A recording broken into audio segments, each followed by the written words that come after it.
后来继续要来讲这个新面相，大部分拢是用茶壳类雕刻的，但是家己铺子有一个纸条师傅蔡成铁，6年来无师自通，逐工可能14点钟是用纸来勾出着一尊搁一尊形态庄严搁慈祥的新面相。这几年来，人上接甲问的问题就是：这个纸糊的新面敢会稳固呢？这个师傅要证明互你看。今仔日呢，看见台湾国宝师傅。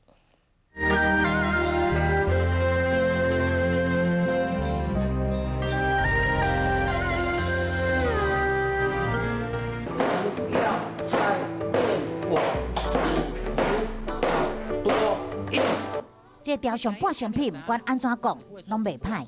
我讲这个真正强度比木雕、比任何材质拢较用。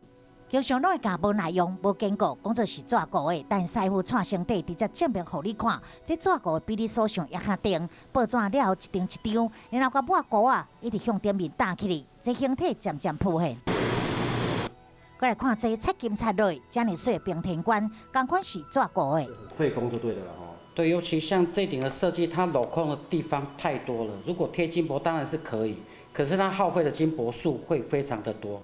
那当前做饭伊拍袂夹无会蔡成底，仍然无代志，想要用茶壳来雕一个将军头，就安尼伊摕办公室报纸，这纸糊的新名就完成啊。古早拢是用这个纸糊的，啊，我因为公司拢做这个法院拍卖公告，哦，我刊登这个新闻纸，啊的报纸做侪啊，怎想因缘机会，怎摕这报纸来试做看看。